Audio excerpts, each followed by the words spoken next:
Radio sneezes are hilarious. All right, we should be good here. All right. His nickname is Superbad. Oh, I hope we don't lose everything. I'm going to feel like a jackass. What kind of things do they do in an establishment called Silk? Pretty sure she gets a lot of comments about how effing hot she is, so she's probably tired of them. But Well, you kind of had to suspect that that's what was going on anyway. there's no reason he shouldn't have qualified. I guess he did crash kind of twice. Throwing Yes. that at the wall and seeing if it sticks. This is the Talkin Moto podcast.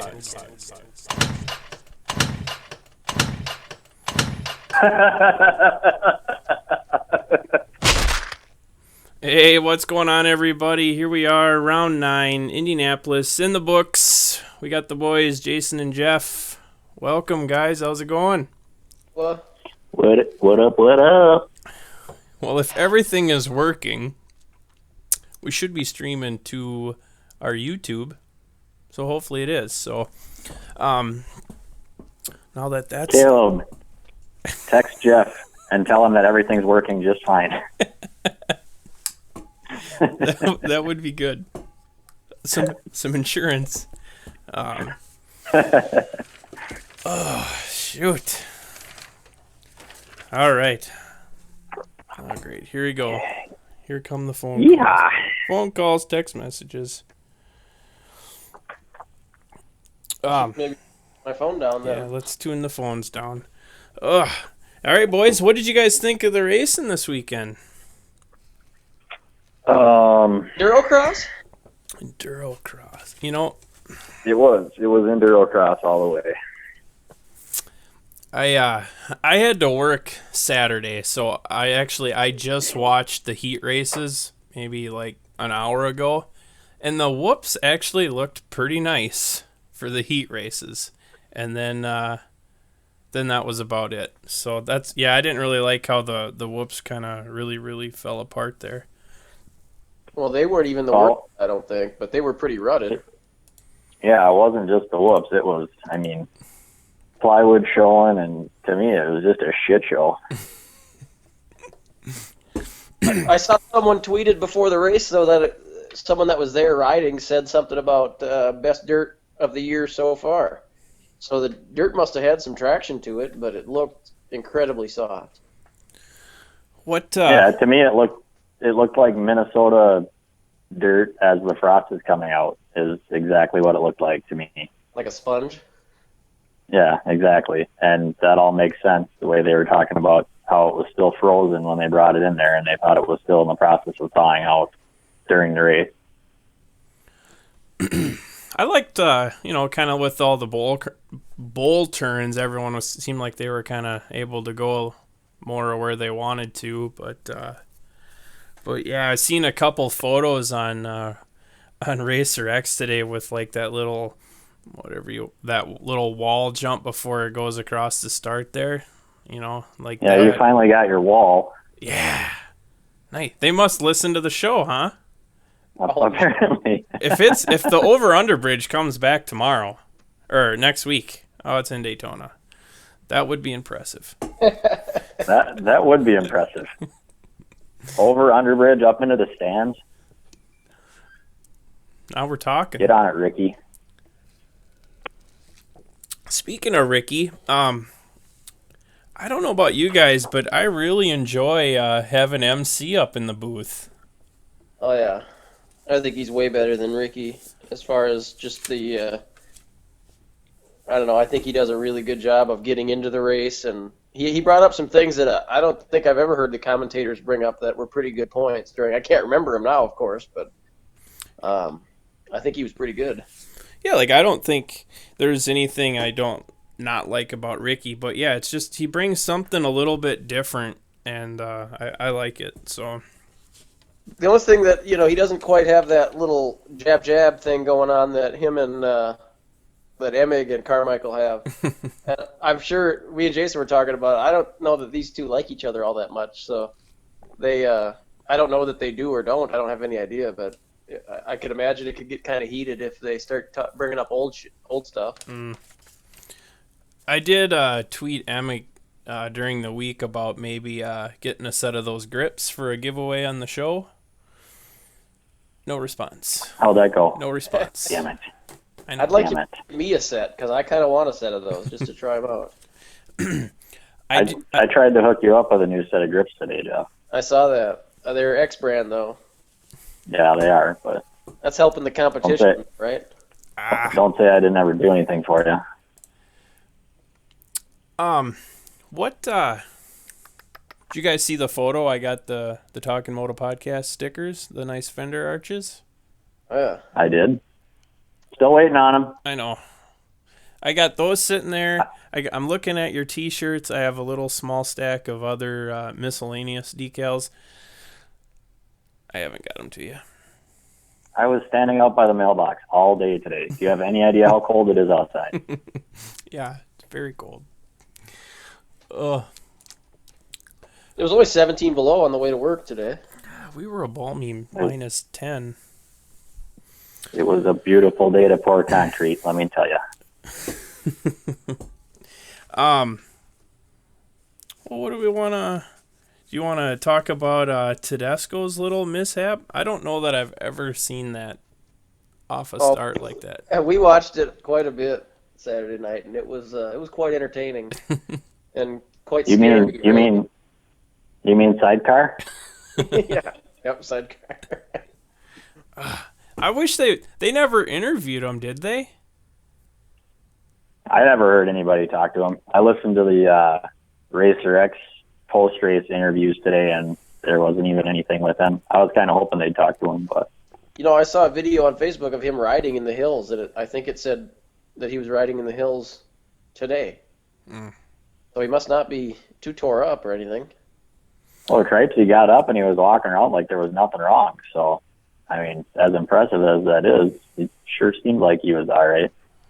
Do you think maybe it pinched maybe more of the knee braces, or do you think it was up further up on the leg? I don't know. It's hard to say. It looked to me like where the tire would have been rubbing on him would have been all knee brace, but it's hard to say. I've never worn knee braces, so I don't really know what they're like, but even with knee braces, I mean, it had to have been pinching his legs pretty hard, didn't it?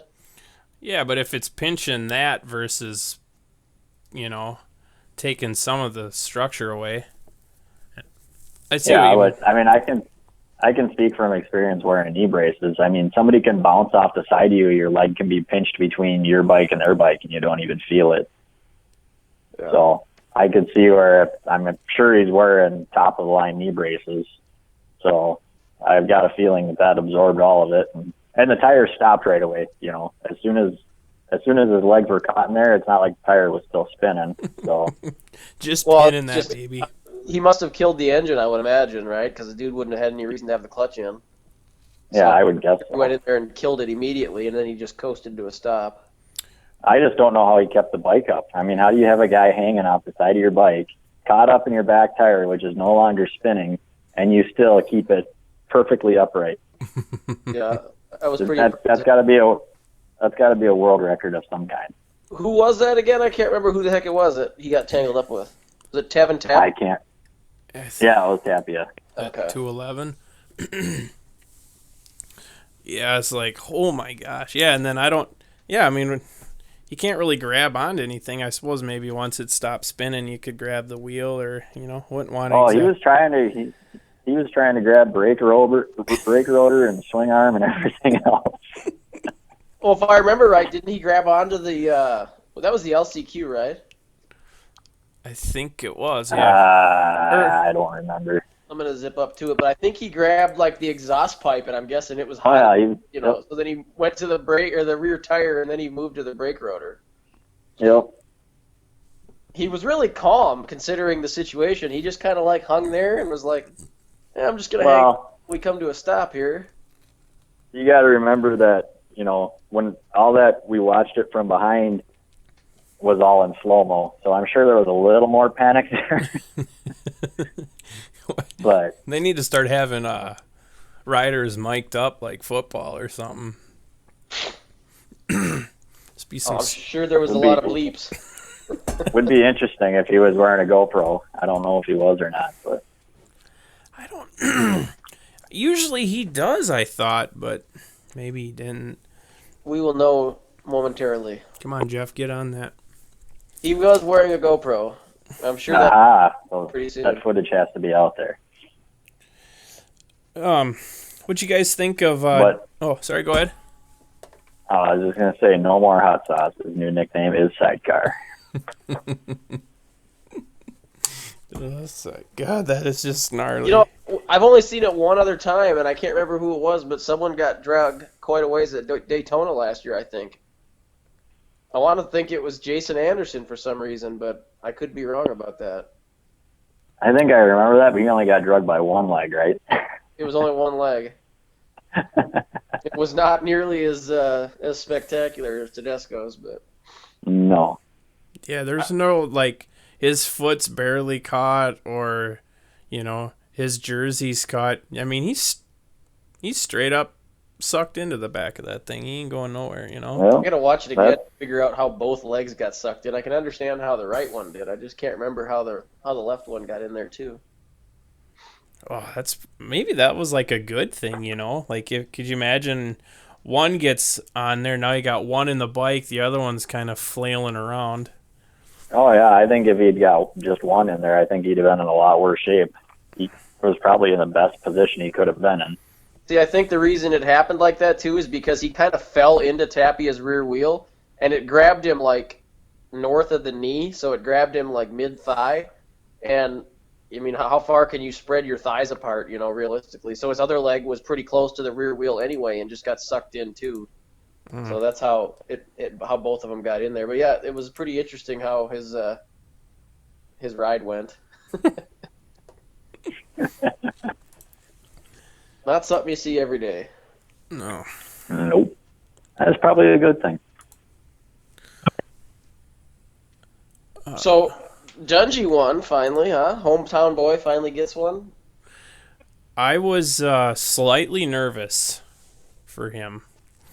I guess what made me a little bit nervous is nothing against Alessi, and maybe it was just the track being, pretty gnarly, but like I just thought it took him a long time to get by him, And I'm like, man, if he can't get by Alessi, and nothing against him either, but I just, I'd pick a. Well, it's kind of been his MO, lately. I mean, he's definitely picked up the aggression a little bit, but it's always been his MO to kind of ride around for too long and try to make a pass. But yeah, but you guys got. I think he got. Alessi was riding really well. Like he rides. They did the sign of the lap times last week. He was running like the first 5 laps or 6 laps were at the pace of the leaders. And so he's got 5 or 6 in him at the pace that's pretty much on par with everyone else. But I think it's like you said, Jeff.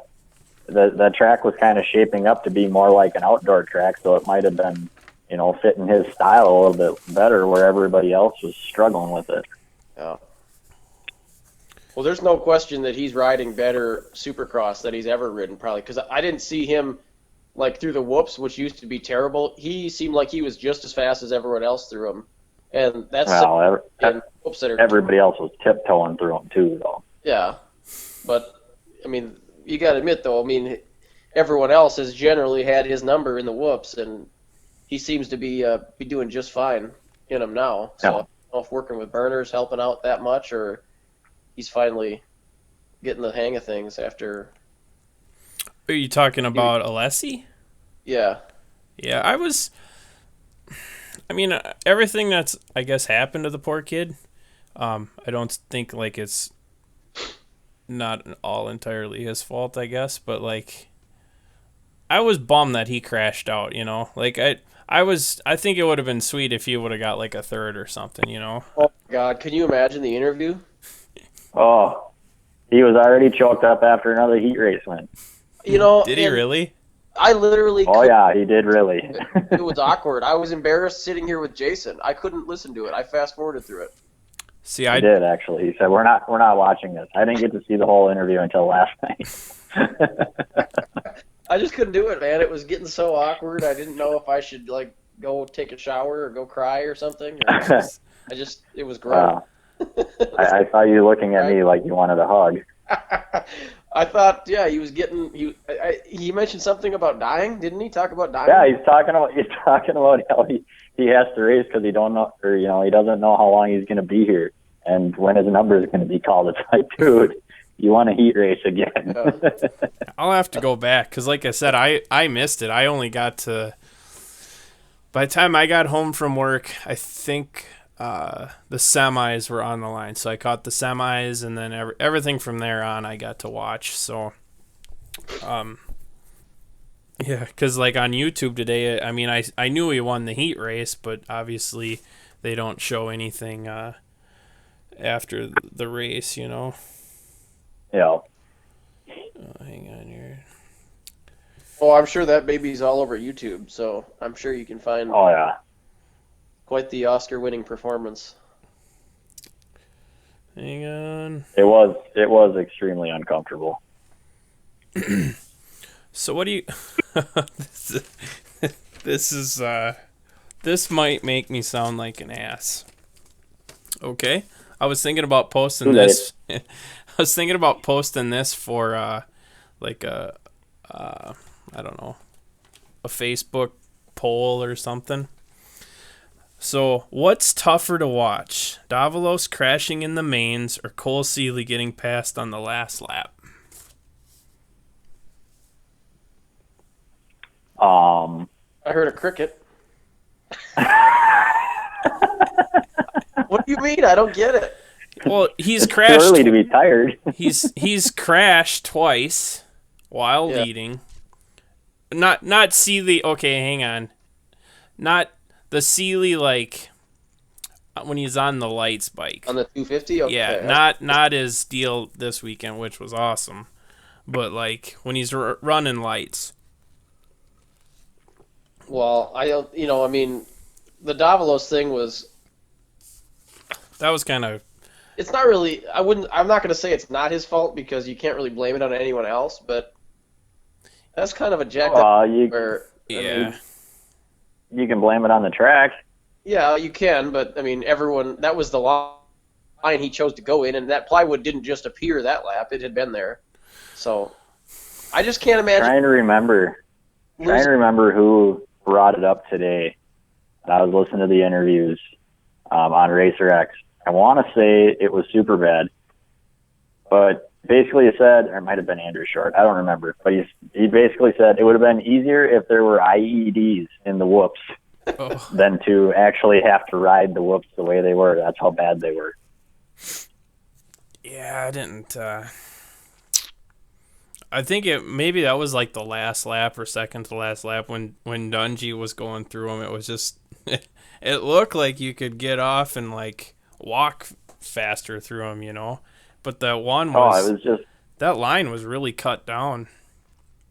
It came down to just survival. I mean, every one of the guys that they interviewed today or after the race, obviously, said the same thing, and that was it wasn't even a racetrack. It was you were paying attention to the track, and you were wherever you were in line. That's how you were going to finish. That they weren't even paying attention to the people around them. They had to concentrate that much on the track. Yeah, but the problem with that theory, though, is that like Villapoto went from last to fourth. I mean, granted, he's a badass, but he was racing out there, which I was kind of pissed because it was a shitty track. I mean, it was all beat up and nasty, but the biggest struggle that kind of ruined the race for me was the start. When you have three guys go down that are in the top, points chase, all go down off the start, that's just a huge bummer for me anyway. And I agree with you. See those guys try to ride that track and race because at least it looked like it had traction, at least where there wasn't plywood showing. So yeah. I think we finally got to see a little bit of Villapoto when he's got traction, but I was actually shocked that he came back to fourth because I thought in this field there's no way he's coming back to fourth or any sniffing the podium, and he wasn't that far off of it. So yeah. To me, I was just bummed that that much of the plywood is showing through, and that to me that completely bums me out. I understand the track's going to get ruddy and it's going to get shitty and it's going to be difficult, but when it just completely breaks down and falls apart like that, to me, there's no excuse for that. Well, it was one of those deals, too, where it was a single, like, right out of the corner that everyone was rolling. So on the backside, they were all getting on the, getting on the gas hard and just digging a trench right there. But I wonder if they, maybe could think about putting down a little heavier base or deeper base, in a situation like that. I don't think I saw maybe all night long 2 or 3 people go outside in that berm and double the first section. I've seen Villapoto in practice. He went triple-double. But after that, I didn't see anyone do anything different through there. So, no, I'm sure they can anticipate that. But I was gonna say, is that something that just happened in the main event, or do you think it was happening all day and then maybe they just didn't see it, or it was just kind of getting thin and then it just opened up on the main? I guess I don't really know. I mean, it looked like they gave the track a full workover after qualifying. I mean, it looked like a completely different track. Yeah, it did. So I would guess that they did, that they gave it some attention then. But that particular spot, I mean, obviously it's hard to tell from TV, but I mean, it looked like there was maybe 3 or 4 inches of dirt on top of that spot to begin with. And to me, obviously, that's not going to hold up in that situation, but who knows?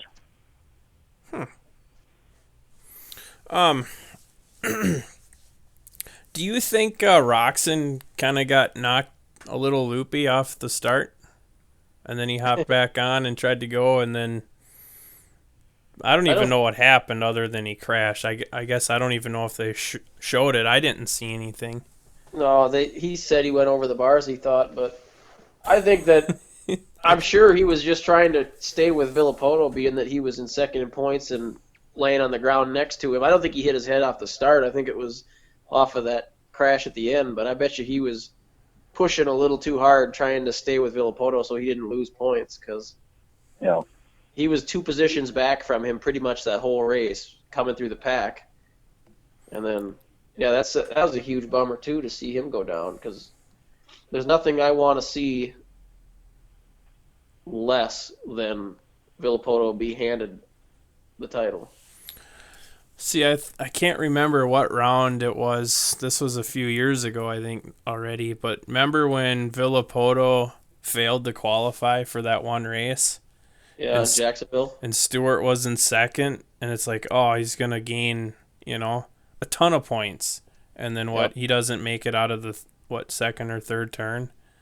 It's like, I can't take. Well, that's just it. I mean, I think that everyone agrees. Everyone that has talked about it, it seems like they all agree that there's some degree of luck involved in winning championships. But a lot of it is you make your own luck. But I mean, some of that stuff you just can't control, and it blows me away how some guys just seem to be immune to bad luck, or even when they have bad luck, like Villapoto goes down.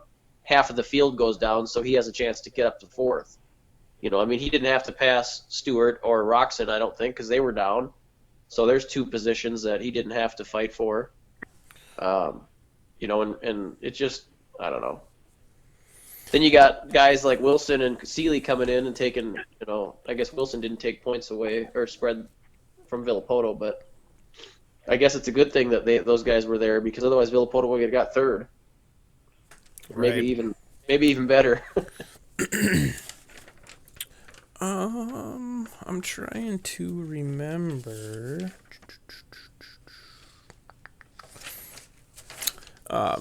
We got this. We got a favorite on Twitter from this guy. We had I tweeted Cody Gilmore about getting it done in the main, or getting it done in the semi. I think he made that was his first main of the year. So we got a favorite from that. I thought was pretty cool. Sweet. Yeah. Still like to get that guy on here. Happy. What else did I do? Oh, I started to do this list, and I don't know if this is a good idea or not, but I was thinking of doing like the Minnesota connection, but then we got obviously guys from Iowa and Wisconsin that are trying.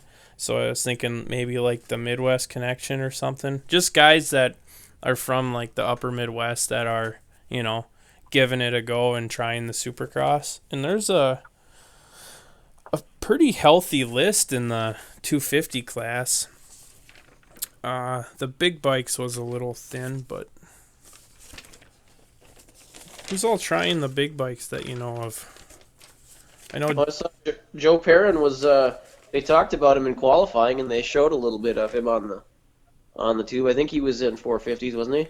No, I think he was on a 250. Oh, was he? I guess. Yeah. I wasn't paying that close attention, but he was 5th fastest in his group, and they had the camera on him for a bit, which was kind of cool. Yeah, he doesn't have any points, so he couldn't try. He wanted to try 450, but he doesn't have any points, so he couldn't do it. Oh, is that the rule? Yeah. It's something like that, yeah. Oh, I didn't realize that. I don't know if you need any point. I think you have to qualify for the night show to get Yeah. That's what I meant. But not what I said, but that's what I meant. Well, aren't we all mind readers? hang on. Oh boy. Hey, shut it.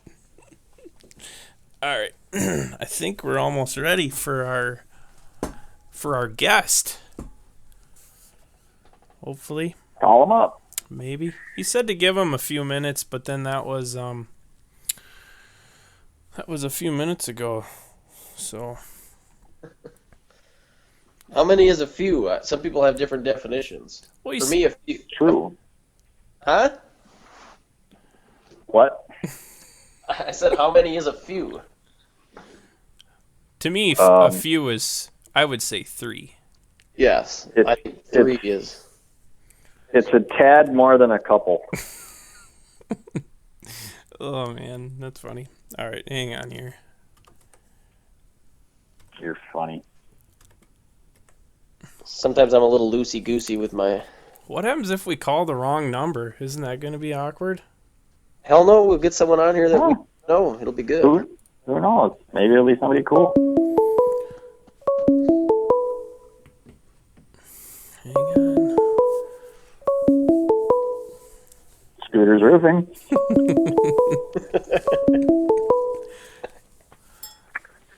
What's going on, guys? Hey Jesse, how's it going? Welcome to the Talkin Moto podcast. Thanks for having me tonight. Awesome. Hey, man. How's that Florida sun? Oh, it's nice. I think it was like maybe 82, 83 degrees today. It was awesome. All right, hang up. Call somebody else. I've had enough. I was gonna say, that's like a 90-degree difference from us to you. Ugh. Yeah, I heard it's been really cold up there. It's crazy. It's been brutal, man. Yeah, it was pretty cold at Indy last weekend too, but not nearly as cold back there as back there. All right, well, for the people maybe that are hopefully listening, we got Jesse Wentland on. Now you're running hopefully I get all this right, the Team RSR Starr Cycle, correct? Yes. Yep. And it's You got it. And you and we had your teammate Zach on earlier, Yep. on an earlier show. Now I don't even know how I found this today, but there was like some blog, and it said that you had a pretty awesome crash over the triple. Yeah, it was insane. Probably one of the worst crashes, but it was the least painful crash that I've had in a long time. Sometimes that's how they go. Yeah. So what happened? Well, I just, coming up to one of the triples, I got cross-rutted, and I was sitting down off the face, and just the back end fell into a rut, and my front end fell into the other rut, and it just tossed me into, like, the triple, and I thought I was going to ride it out, but right at the last minute, I just ditched my bike and kind of landed, like, shoulder first on the downside and just rolled. So I got pretty lucky. Was this in qualifying? You were standing in between the lanes at the end of qualifying? Yeah. It was the first qualifying, or no, it was the second qualifying practice, I think. You know, I was watching qualifying, and they had the camera on you for a bit, and I saw you come up pretty short on that one triple. How'd that feel? Yeah, it's never fun coming up short on the triples, but It looked like you rode it out, but yeah, it didn't look very yeah. Yeah. It was definitely really tough this weekend with all the ruts and how soft the track was. It was just kind of I think everyone kind of struggled with it except for some of the top guys. They were hauling ass. From the sounds of it, even though they were hauling, they were still struggling with it. Yeah, it was pretty much you just got to twist the throttle and hold on for dear life. My kind of track. Yeah. So Jesse, what kind of track do you like? Would you rather have it kind of rut up a little bit more, or would you rather kind of be more of a hard pack? I don't know. I kind of like the hard pack tracks better. I think, during the week, that's all I really ride on is hard pack. Nothing really compares to the tracks at the races, how rutted up they get. So it's kind of a big change to try and get used to in, 8 minutes of free practice. Right. I see. That's where the fan, I guess. I hated ruts riding. I won't lie. So I see from the rider's side, maybe not liking a rutted track, but when you're watching on TV and you know what, I'm not gonna lie, I like to see you guys struggle a little bit out there. Yeah. Yeah. So what's the plan, you guys? How far are you from Daytona now? We're the next big town south of Daytona, so we're probably only 10 or 15 minutes from there, from the speedway. We're in Port Orange, Florida. So now you guys rock starring it. You're getting to fly around, and you got that poor guy driving your rig around. pretty much. No, Sean, our mechanic, he's doing a great job, and we're pretty pumped on having him as our full-time mechanic. And he's doing a great job, and he's definitely dreading the drive up to Detroit, though.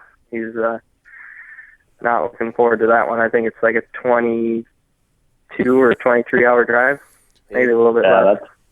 That's a pretty good haul. But yeah, you guys, I don't know Sean all that well, but obviously know him a little bit, and you guys definitely lucked out there. He's an awesome guy, and the whole setup you guys have, I think, is awesome with Rick Schugel and Starr Cycle. I mean, just seems like a really, really cool deal to me.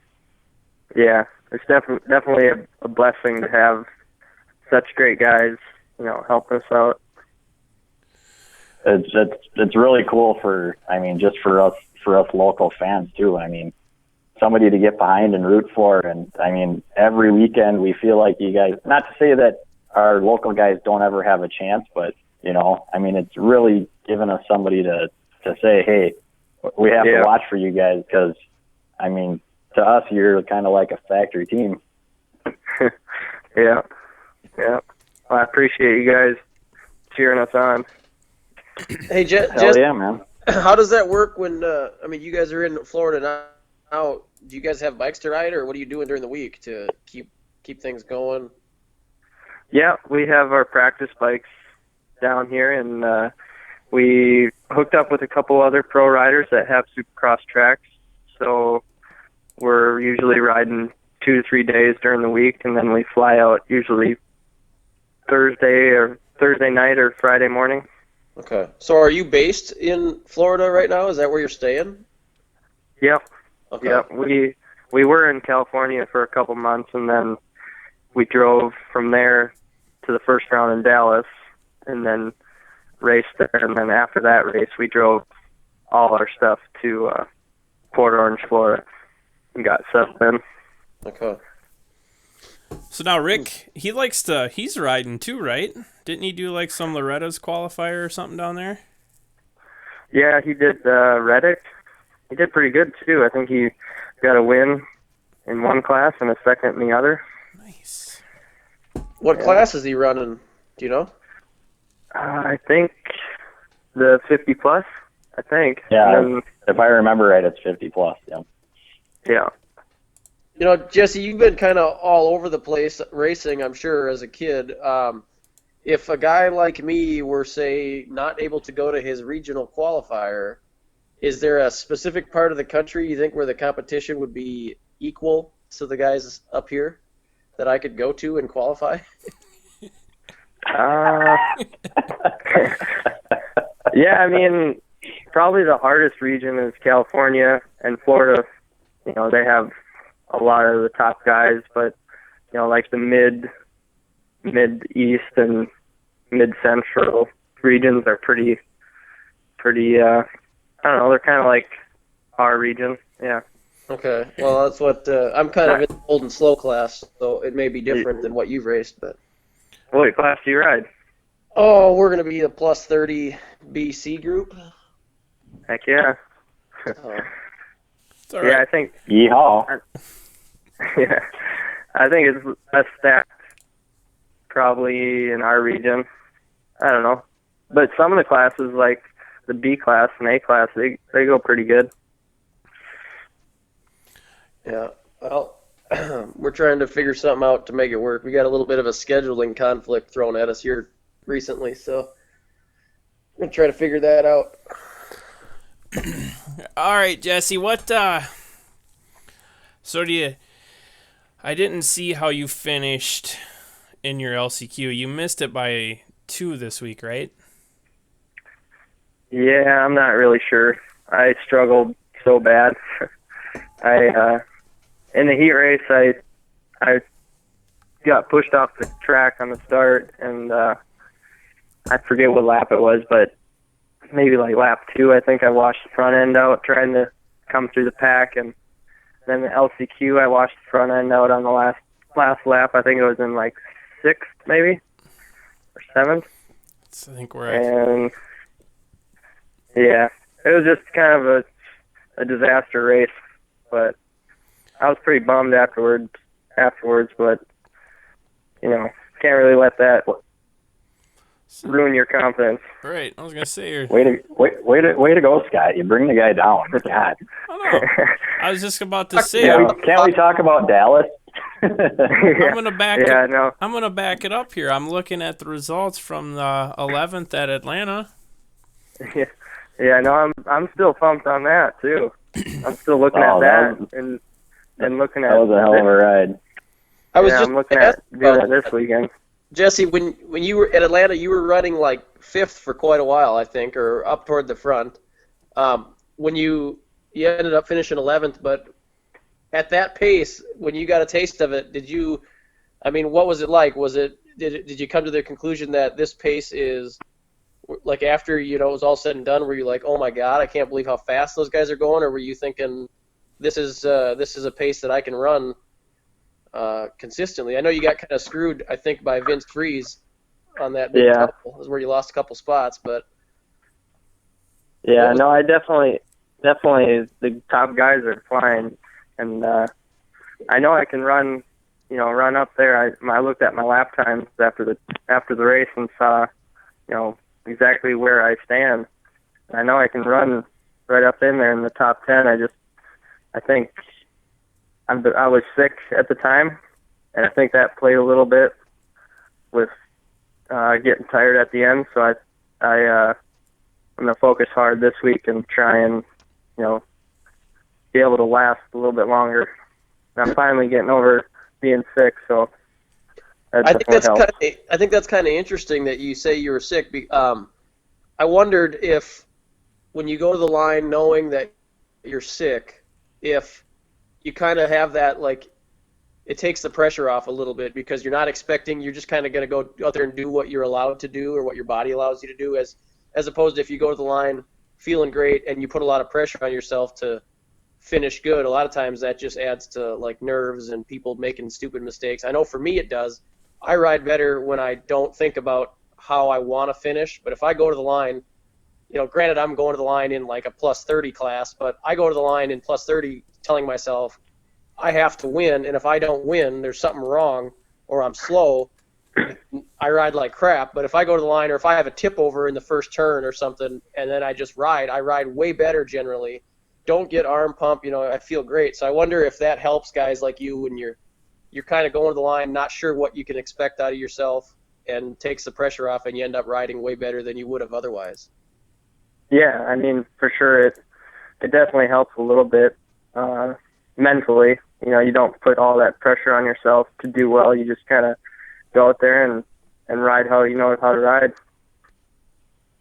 I think, what was it, Roxon a couple weeks ago got a win and said he was sick, so I think that's interesting that you can have guys have some of their best performances when they're not feeling well. So Yeah. What else was I gonna ask you, buddy? We got the little practice thing out of the way. I want to talk a little bit. I want to talk a little shop here, if we can. Oh, okay. Go for Jesse, it. I'm going to put my knowledge to the test here a little bit because I don't remember a whole lot of stuff past like what happened 10 minutes ago. But is this your first year on a Honda? Yep. Yeah, first year. You came from KTM, right? Yep. Okay. So what's your opinion of the bike? How do you like that 2014 Honda? I love it. I like, how well it handles. It corners so much better. But on the other side, I miss like the electric start for sure. That was nice. That made it easy. You ever electric start. You ever think about maybe buying Sean a case of beer or slipping him a Husky or something and having him swap suspensions with Zach overnight when he's not looking? I don't know. I'm pretty happy with my setup, but the A-kit stuff definitely looks pretty trick on the Honda. Yeah, if nothing else, it looks good, right? Yeah. No, it looks so good. So there's been a lot of talk about the 2014 450s and how guys are unhappy with them. Are the 250s better in your opinion? Now, I don't know if you've ridden a 450, but I mean, do you notice any things with the 450 like they're talking about with the 450 on your 250? Yeah, I think the 450 has air forks, and a lot of the guys don't really like it. And they switch back to the spring forks. That's what I've heard. But I think the 250s, they have spring forks. So that's all I've really ridden on. I've never tried air forks, so I don't really know how they work. I think it's interesting because lately everybody's talking about how heavy the 450s are in the front, and I'm just, I'm wondering if there's a little bit of that to the 250s too, or if it's just a completely different animal. I wouldn't know. I have a 2012, and I think it's the newest, sweetest machine out there because it's all I can afford.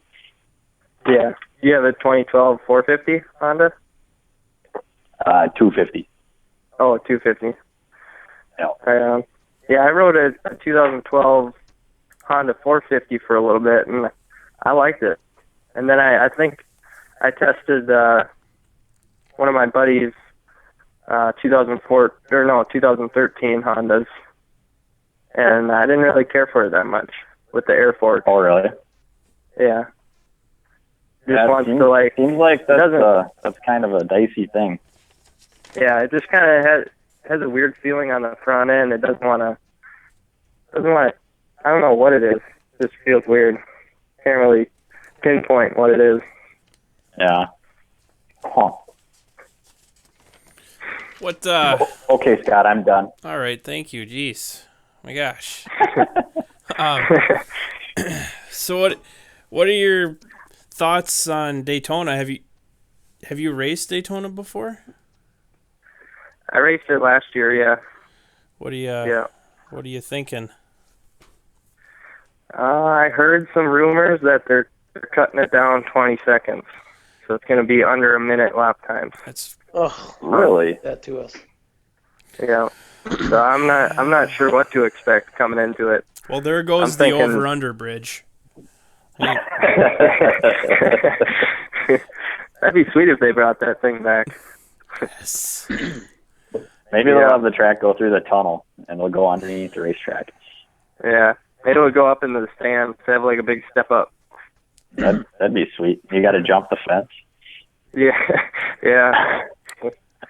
Man. No, I think it's going to be, from what I heard, Carmichael is designing it, and he's going to make it really technical. And I think it's going to be more Supercrossy than, a mix of outdoor and Supercross. There's not going to be that outdoor factor quite as bad. Okay. But I'm not sure what they'll do for dirt, if they'll haul in dirt or still use the kind of soft black dirt that's there. Hey, how's the lighting down there since you rode it last year? I mean, it looks on TV like it's pretty dark, and obviously it ruts up pretty good. Is it tough to see in those corners? Yeah, a little bit. I think I remember last year it was a little bit hard to see in spots, but for most of the part, it wasn't too bad. We just watched over the weekend. We watched the MXGP over in Qatar, and it was a night race, and it was pretty well lit. It wasn't obviously it helped that the dirt was light, but I was wondering in Daytona if it's really tough to see, because I know I have a tough time riding on like Jordan at night. It's tough for me to see because it's got that real dark soil. Yeah. But, If you can't see, it's got to be smooth, right? oh yeah, just go in there. Don't even pick a line. You just hold it pin. You just give her. Be fine. Lean back and pin it. Pretty much. All right, Jesse. I guess you want to give a shout out to anybody that's helping you out, and we'll let you get back to doing whatever you were doing. Yeah, for sure. I got to thank the whole team, RSR, Starr Cycle Racing, Honda, and along with all our other sponsors, Blaine Brothers have stepped up and helped us pretty big, and along with Wisconsin Kenworth Trucking and Love's Truck Stops, they helped us big time. Pro Circuit, they're awesome guys to work with. Mitch did an awesome job on our motors and suspension, and can't forget Fox and Oakley. They've done a lot for me over the years, and can't thank them enough. Awesome. All right, man. Well, I guess wish you It's a hell of a list there. It's an awesome deal. I can't wait to get my hoodie. I have a hoodie on the way, and I can't wait to get it. Heck yeah. Oh yeah, we Kind should. of funny. We all have, or the whole team is pretty much truck sponsors, trucking sponsors. I think that's awesome. Coming from a trucking background and being in the trucking business, I think that's sweet. And I would love to get Rick to come on the show with us. I think that'd be fun as hell. And hopefully I get to Loretta's so I can meet up with Rick and hang out with him. That would be badass. That would be, for sure. I'll have to tell him to come on the show. That'd be awesome. Definitely. That'd be cool. Yeah. All right, man. Well, good luck this weekend, and keep her on two wheels and keep having fun out there. All right. Thank you, guys. Thanks for having me on the show. All right. You bet. Keep in touch with us, Jesse, and say hi to Zach for us. All right. We'll talk to you later. All right. Good luck, Jesse. See ya. See ya. All right. Cool. That wasn't so bad. Boop, he's gone. What made you think it was gonna be bad? I don't know. You never know. Never know how things are gonna go. I've never really talked to him, and I don't think he raced around here that much, but he always did Millville every time there was a Millville race, and every time I was there, I'd watch him, and I could not believe how smooth he was and how fast he was going. I mean, he was the quietest bike out on the track because he always rode in like fifth gear everywhere. But just hauled ass, kept his momentum up.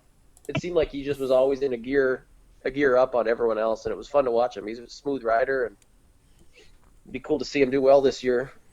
Obviously, he's done better this year than what I think he did last year. 11th is a pretty good finish. So Yeah, for sure. I remember watching him at Kellogg one time. I think it was, I don't know, 2 or 3 years ago, maybe now. But I remember thinking the same thing. He's hauling ass, but it doesn't look like he's hauling ass because he's so smooth and so comfortable. It looks like that. It's just impressive as hell to watch him. All right, guys. Well, let's try this. We got a little commercial thanking some of the people that are helping us out. So we're gonna play a little clip, and then when we'll come back, we'll keep talking some racing.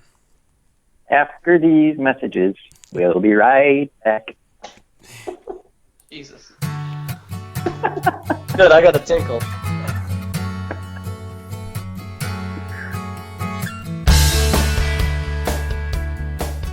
Hey, what is going on, everybody? I just want to say thank you to everyone out there that's been supporting the Talkin Moto podcast. It has been amazing. We have a great group of guys.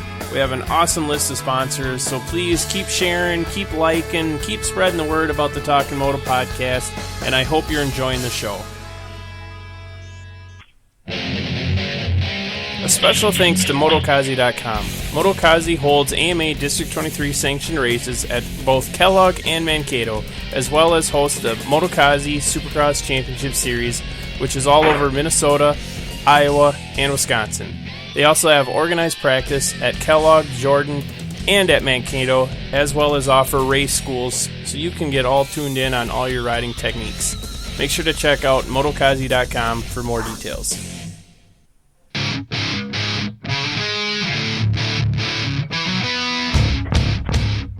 MB1 Suspensions is the newest sponsor to the Talkin Moto podcast. Based out of Corona, California, they offer engine, suspension, and coating services. If you're into Supercross, Motocross, Supermoto, Freestyle, or Step Up, they'll get you set up. So make sure to contact them today online at mb1suspensions.com. And make sure to tell them that you heard about them from us on the Talkin Moto podcast.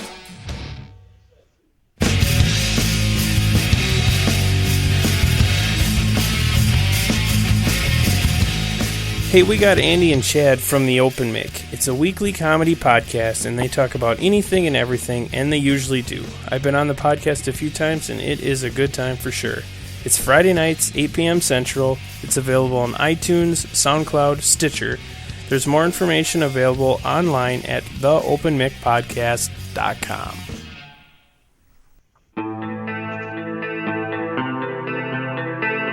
Pro Action by FTM is one of our many great sponsors. FTM offers support to you, the rider, trackside, so when you need it the most, FTM is there for you.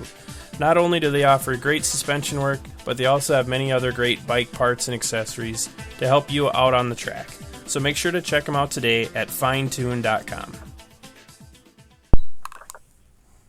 Are you guys still with me? Oh, yeah. I'm here. Nice. His nickname is is Superbad. Whoa. Oh, I hope. I can hear myself. Whoa. Little technical difficulties right there, boy. Easy. That was like 2.5 minutes. It took me like 4 hours to do that. I believe it. But that's all right. But Everything go all right, Jeff? Oh, yeah, I think everything went well. didn't hear anything Okay, this good. time. That's good. I mean, I didn't have anyone in there judging me or anything, but Oh.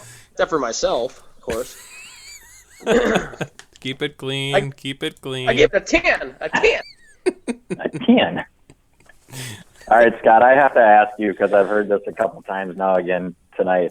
Uh-oh. What is the cymbal sound that I hear every once in a while? The cymbal sound. It sounds like you have a bell or something every once in a while you hit it. Oh, I don't. It could be the Google Hangout thing, maybe. It's picking up. Sorry. I've noticed it in like every one of these. Like if I listen back to them, I always hear it, and I think, God, when I hear that on the air, I'm going to ask him what it is. He's probably got a little monkey sitting on his desk that taps his cymbals together. Was it when? Was it when Jesse left? No. It sounds like you actually, like somebody has a bell or something, or even just like a pan of some kind, and you just hit it. I'm totally going to get a pan next time we do this and just bang on it randomly. Oh, don't tempt me. Just got a text from my brother. The King's Color and Chrome in beautiful downtown Dundas is tuning into the show tonight. Ooh, sweet. So He's in Dundas? yeah. So if you He's guys, my neighbor. so if you need some hot rods, make them look cool, go give them a shout. What's it called? King's Custom? King's Color and Chrome. Color and Chrome? Where's that at in Dundas? Is it right in downtown? 310 Railway Street. That's got to be downtown. I think I've seen that place. Like where all the bars are. Yep. You go the other way towards that, like, I don't know if that's a feed mill or... The fertilizer plant. There you go. The fertilizer plant. Yep, it's right there. I'm going to butcher this guy's name, so maybe we'll just say what number he is, and we'll go from there. But it was...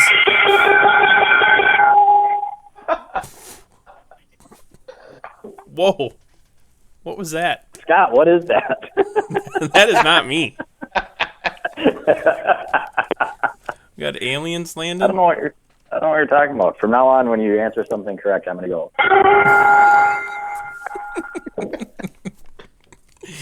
go. Okay, it was in the LCQ for the 450s. Chisholm and that 722. Oh, yeah. The 7 deuce. Take a nap? That's actually a lot better than how I would have pronounced his name. It's It's not that hard. Just spell it out or sound it out. Entic-nap. That's all it is. But I like taking that better. Take a nap. Actually, I really prefer the 7 deuce. Yeah, that's pretty good. What did you guys think of that little exchange? Do you know what I'm talking about? Oh, yeah. Yeah, when it comes down to the end of it, as much as I like the 7 deuce, he did not have an argument there. I mean, he obviously made a pass off the track and went around your wall. Right. So, Right. I don't necessarily agree that they should be docked as many positions as they are for that, but he obviously did deserve that position. Did it make any difference, I guess? I mean, I wonder if there's a difference in pay between 5th in the LCQ and 7th or wherever they placed him. But, I mean, you're right. I don't understand why they dock you that many places. I mean, why don't you just dock him the position that he gained? Well, that was the difference between going to the main and not, wasn't it? Right. Yeah, oh yeah. I mean, there was a big difference. But Yeah. I'm saying whether you dock him back to 5th or whether you dock him back to 7th or whatever it was, I mean, what difference does it make, I guess? I mean, to me, it seems like you dock him, I guess, obviously their thinking is you dock him the position that he gained plus a penalty for doing it. But, I mean, it was kind of stupid. I mean, he could have got him, I'm sure he's looking back at it now thinking what a stupid move that was because obviously I gained an advantage when I was off the track, but I don't know. It's not too often in Supercross you see a guy go off the track and gain positions. Usually they get screwed and they have to ride around half the track until they find an opening in the tough blocks. But What do you Just so happened he found the right spot to do it. yeah. Maybe next time he can, when he gets punted off the track, he can just whiskey grip the throttle into the wall, and then we'll have another T-bone incident. Or is that too extreme? Not at all. I would have ghost rode the bike into the wall. Well, I mean, Chisholm pretty much, it was a clean pass. I don't think they really hit very hard. I mean, he might have. And by clean pass, you mean cut the whole corner and punt him off the track? Yeah, I mean, it's the Supercross pass. What are you going to do? Yeah, I didn't think it was that bad a pass. Agree to disagree. No, I think you're in the minority. You're outvoted. Get the gong back. Nope.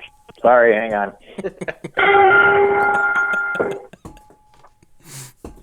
All right, next topic. I just heard it again, Scott. What is it? Are you serious? Yeah. I wonder. Hang on. Let's try this. Let me know That's if you hear. close. Yeah. I think that's what it is. All right. Problem found. Hang on. You know what that is? It's my sweet chair. Typewriter. Oh, nice. When I lean back and then I go forward, it's broken. Oh. So Correct answer.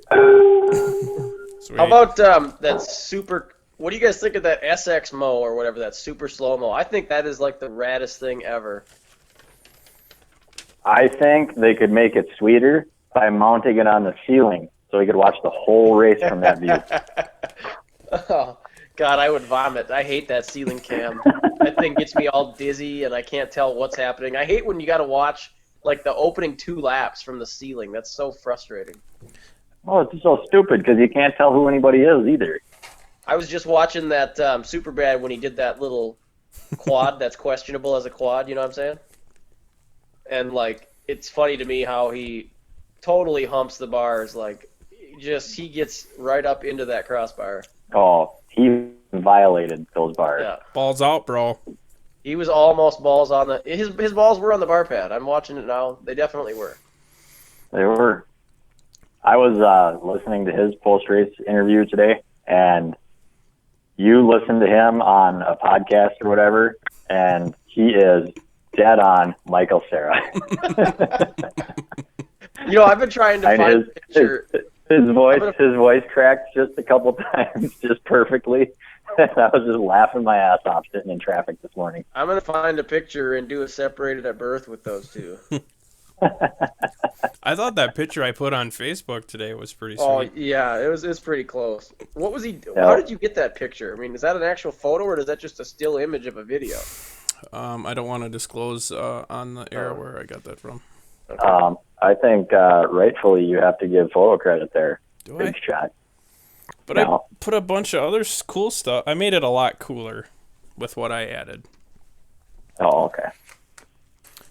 You do good work, I must say. Some of the visual stuff I see from you is pretty good. Thank you. Let's see. Oh, let's talk about, I think, Jason, you sent me a text. The fantasy picks were all jacked up. Seems to me they were pretty jacked up. Hey, you want to hear a funny story about that? I sent the guy an email, and he had the balls to come back and say, make sure you hit submit. Ooh. I I'm did like, hit really? submit. Really, dude? So if I don't submit picks, it's just going to randomly give me picks? Because that's what Yeah. happened. Hey, it's 8:05, guys, just so you know. So, Oh, Thought I'd point that out. what for? Yeah. You're 85. It's significant. In a past Okay. life. All right, I am logging in right now. Let's take a look. Guess what? 552 crossed the line hours ago, and 805 is behind. Well, turns out, damn it, I was just going to say, what about 8:05 a.m., but you got me there, too. Beat you both motos, buddy. Damn. I got the overall. I'm We'll try again tomorrow. I was just going to say, let's have a redo tomorrow. okay. I'm going to text you at 5:52 tomorrow morning. Just I'm gonna say be I win. Lazy ass. Get up. I'll be on my way to work. All right, so I finally got logged in. Talking about again? The fantasy. I got nobody. Goose egged. How easily the rails or the show goes off the rails. It's all right. Ooh, a shiny object. Well, I'm looking at my not paying attention. So what? Yeah, I got two of the. All you got to do is go. Wait, what were we talking about? So what are you're saying that yours you didn't get any picks, or who you picked wasn't who you picked? Yeah, Who I picked is not who I picked. I picked Dean Wilson for my wild card, which should have gotten me one. And when I go back after the race and look, it said that I picked Justin Barsha. And why would I pick Barsha when I knew he wasn't racing? You're just covering because you picked Barsh and you didn't know he wasn't. I am not covering. Don't make me come down there and hit you. I think I had. Who did I pick? I picked Seeley for 10th, and he screws around and gets third on accident. Actually, I thought I had a good pick for 10th. I had Short. Where did he finish, by the way? Because he's been like inside the top 10 every race. 6th, it was his best round. Oh, there you go. Keeping the streak alive. What was it? Stewart. Short had his best round of the year with a 6th. There was someone else that I thought I wrote down that had a best finish. Don't know. But yeah, mine's all right. I just picked really bad. Well, it could be that maybe I don't remember who I picked because I was high on paint fumes after watching that race. That's what happens, man. You come down here, you never know what kind of fun stuff we're going to be huffing. Well, I thought you were talking about, because you raced, do we want to talk about your weekend? Or you want to talk about why you're all bent out of shape? I don't know. We might want to wait till later in the show to talk about that. Okay, we don't want to ruin anything right now. But yeah, I don't know. I don't know what happened. What just happened right now? What do you? My weekend was horse shit, so we'll put it that way. It's all right. What else you guys got? Anything? We got Gilmore, Roxon, bad. Tedesco, bad. What else in that boring race? I shouldn't say boring. It wasn't that boring, but I don't know. Like, I ate Arby's. It was tasty. I'm not a fan of. I don't mind Pro Circuit winning. I don't like it when they get a good start and then lead the whole thing. Does that make me a bad person? well, no one loves those races, do they? What would you like them to do? I mean, Mid-pack start, work your way up. I want to see two moto formats at some of these races where, not two motos, but like two main events. I think some of that mixing it up would be fun. I think that you finish first in the, maybe it's a lottery. I don't know. Maybe you got, if you finish first, you reverse the order or something. I don't know. What do you think of that? That's kind of what they do.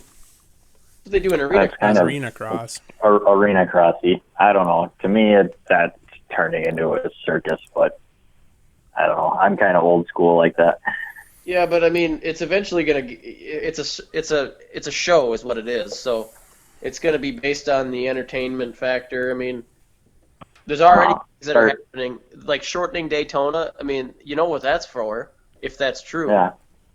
It's so it fits. Well, start televising Nuclear Cowboys then, and us real race fans will figure out a way to do what we want to do. Well, I don't know. I'm just saying, man. Oh. The people that are pulling the strings are worried about getting fans in the stands and making it a better TV package for everyone. And it's going to be WWE pretty soon. Well, I was a little. Well, and I was a little disappointed, Jeff, with your girlfriend this weekend. What'd she do? Well, I know this is a family show. Jeff has a new girlfriend after this last weekend, just so you know. Uh-oh. Who's the new girlfriend? Well, you can finish what you were going to say. I'm a very fickle boyfriend. Every weekend I have a new girlfriend. So. You're having troubles with commitment, aren't you? Well, maybe. She just was covered up a little bit. You know. I've only been married for almost 9 years, so. Oh, we were talking about her wearing her cat suit. Oh yeah, that's right. She was all covered up, wasn't she? Yeah. Must have been cold there. Well, we got into the Jenny Taft segment, and Jeff sees her wearing her gear, and he's like, she just became like a million times hotter. I did catch that. You guys catch any of the, I forget what they're even called, like the behind the scenes Supercross series thing that airs on Sundays or something like that? Behind the Dream? Yeah, I watched it. I thought that was a pretty interesting little deal there on Emig. I was trying to figure out in the beginning when he's sitting there with one hand on his knee and his other hand holding his tongue. I'm like, what the hell is going on here? Yeah, I have to. I'll have to catch it. I seen, I think, the second one, and that's been it. Oh, so I'm talking to two people who didn't watch it and don't have a clue what I'm talking about then.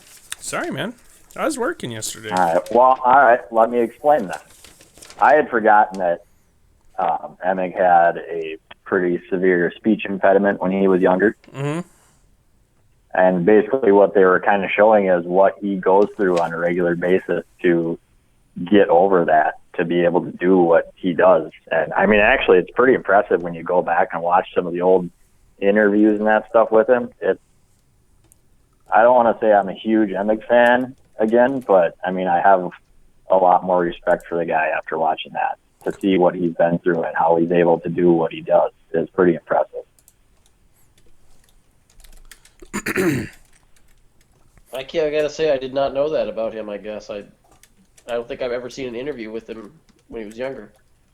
I thought I remembered, after seeing that, I remembered hearing that he had some kind of a deal back when he was younger. But he talks about, his first years in Supercross and how, when they were doing rider introductions and they'd come down the line, he said he'd just be sweatless, just terrified to even talk, because at that point in the race, you want to be 100% confident, and he is afraid to even talk into the microphone, and how much that actually messed with his head. It's a pretty impressive little piece. I think if you watched it, you'd gain a little respect for Emig. I'd really respect him more if we could get some of those grips for our podcast. Well, that's why I'm talking about him. What about his fake hair, though? I mean, come on. What? His fake hair. His Lego hair? Yeah. I don't know if I know what you're talking about. I also did not know that he was fired from Kawasaki for drinking. I guess I didn't. This is impossible, you guys. How am I the wealth of knowledge here? I thought he got caught smoking weed. Well, maybe it was smoking weed. It was partying, basically, but I didn't know he was ever fired from Kawasaki. That blew me away. Yeah, but didn't he go out and then he bought like a Yamaha, and then didn't he go out and win the U.S. Open? You have exceeded my knowledge. That's right. You Didn't sit. take long, Scotty, to gain the crown back from you. I think I had to go use the bathroom during that part. Just sit down, Jason. Just sit down. Just for that, I'm going to stand up. I'm standing. They can't see me, but I'm standing up. Oh, shoot. All right. Tell us what happened. What do you mean, what happened? What happened? You guys, there's a scheduling conflict on your guys' road to Loretta's. I'm going to leave it up to Jeff to tell you what happened, if he wants to tell you what happened. It's not like anything happened. It's just it's all been there. It's just I don't know. Some things. It was a realization today, apparently. And it's funny because so I didn't really even know what date the regional was. I mean, I knew it was in June. I didn't know what day in June or anything like that, but I knew it was like in the middle of June. And so my brother was originally scheduled. He was getting married this summer. He was originally scheduled for June 7th, and apparently the venue that they had picked made a mistake and did some double booking or something, and so he had to reschedule. And the only weekend he could get both venues, because he's doing like a wedding and a reception at two different places, and the only time he could get it would be the next weekend, which would be like June 14th, or June 14th. And that happens to be the weekend of the regional. So originally the wedding was no issue. There was no conflict.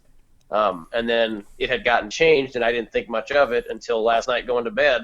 For whatever reason, it just kind of dawned on me that I have two things going on this year, and they're both in June, and I started worrying that they might be the same weekend, and turns out today they are. So where's the regional then? Mount Carroll, Illinois. And the wedding is in not Mount Carroll, Illinois. You guys, like as far from Mount Carroll, Illinois as you could possibly be. you guys, So my thoughts are either go to a different area qualifier, which there is one. There's a regional in Indiana, which wouldn't be that bad. But the area for it is like second week in April, so it's coming up, and I'm not really ready. And I have to start getting ready like right now. And then the other option is to go down to south into the South Central region, which is in Texas. But they've already had, I think, maybe 2 qualifiers areas. There's still time. I mean, I could go to Kansas and do one, which would be fairly short drive. But then I got to go back there to Freestone for the regional. Or the other one, the regional's in Indiana, and I'd have to go to like Pennsylvania or somewhere over there to do a qualifier.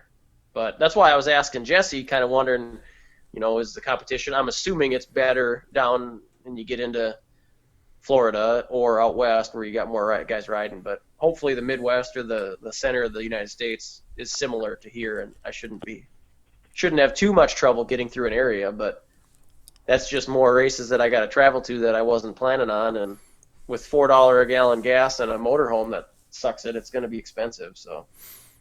you guys want to use my jet plane? Sure. I'd be better if you had a helicopter. I don't know, if we can land at the tracks. I'm just getting. I thought about trying to figure out how I could get there, how long it would take me to get there, and it wouldn't work. No, so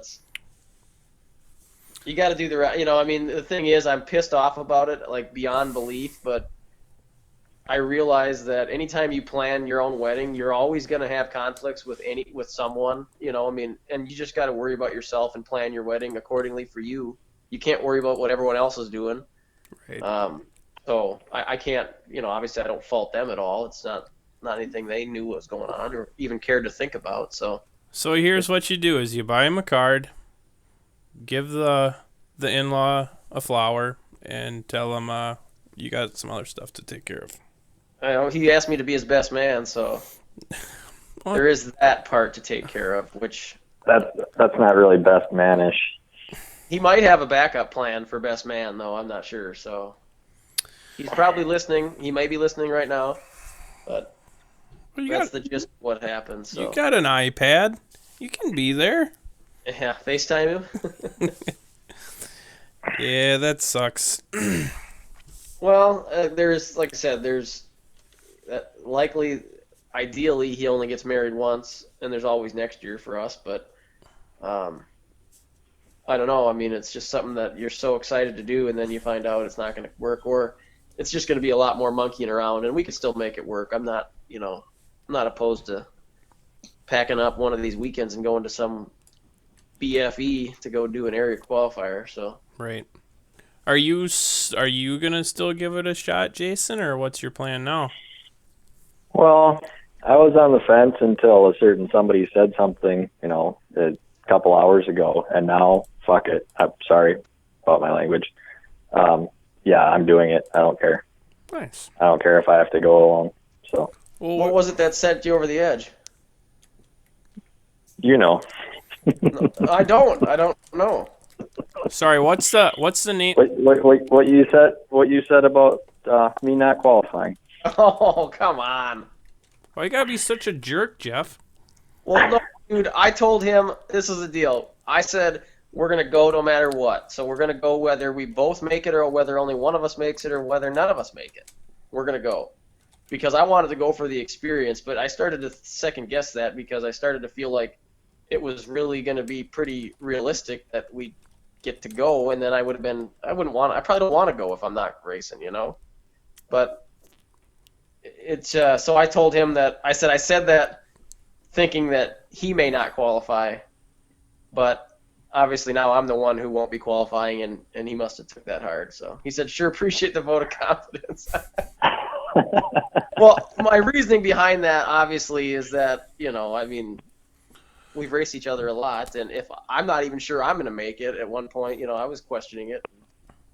Sorry, I'm Usually, No, I understand. To me, it's like it was kind of an, all right, you know what? I'm going to figure out a way to do this. I don't care. So I kind of discovered again at Cedar Lake over the weekend that I can go to races alone and have a good time. I had a blast over there last Saturday. Met some more really cool people, and even though I'm handless because of the way it all turned out, it was fun as hell. So I'm going to figure out a way to make it to Loretta's one way or another. okay. It's Mount Carroll. Okay, there it is. Sorry, I was trying to. I'm just trying to find well, it. with that being said, Jason, if you've got time off already scheduled, right? Or did you get it scheduled? No, I haven't done it yet because my boss is on vacation this week. I have to wait for him to get back. Okay. Hang on. Because I was thinking that I'm going to have to go, if I'm going to do it, I'm going to have to go to some far off southern or eastern races, and I can either go it alone or whatever. It doesn't matter to me. Obviously, I'd probably take my family, but you're not going to be able to have all those days off, I'm sure. No, Oh, it's going to be tough, especially if it's within the next few weeks here. I mean, I'm not going to be able to do it for sure. So if I got to try to do it alone, I'm going to figure out a way to kind of shrink down the operation and, probably try to qualify through Little Falls and keep it as cheap as humanly possible and see what happens. I am. All right, keep talking. I'm doing some research. Hang on. well, it sounds You're like we got. researching. Hey, I was going to tell you guys too. We had 4 people listening live earlier, so Sweet. We're pretty much a big deal. I know that's pretty. Yeah. I mean, Is it 4 people we know? Caleb was one of them, so I mean. Oh, that's good. Your brother Probably- Matt just chimed in too on YouTube. Uh-oh. Is he pissed? No. Well, Dude, he chimed in Jason, on YouTube. if Jeff can't go, maybe I can meet you. Maybe I'll just meet you over there. Over where? If you make it to this Mount Carroll place. Oh, Where is it? I just lost it. Well, that one's almost a shoe-in. I mean, we'll get to that one. I think we'll get there. I don't have any question that or any doubt that you'll get there. The problem is, Scott, if I'm going at this alone, I don't have the resources that I would if I have a teammate. So I'm going to be hoboing it in my van, and there's room for one in there. All right. I mean, that's the issue. So I don't want to know what the hell is going on down the street from me here because that's the 5th cop car and all kinds of fire trucks. So Caleb's probably not listening anymore. No, he told me earlier. And there goes. He put it on pause. So Oh, there goes the second meat wagon. So hey, how long? How something's far? going down in the hood. Scotty, What's that? how far in are we? About an hour and 20. Yeah, give or take. I got nothing. If you guys want to wrap it up, we certainly can. I want to know what Matt had to say. Oh, nothing. I just posted something on the YouTube. I was like, "Thanks for watching. I hope everything sounds good." And he said, "Yes." So. How do you talk on YouTube? I don't get it. You just commented on it? Yeah. Yep. Oh. Yep. Well, that's Right on. obvious. So that's it. But I don't know. I guess maybe to get back to some of the racing, I don't know. We kind of mentioned to it when we had Jesse on. I like it that it's rutted, and I guess I was more disappointed at how bad the whoops got.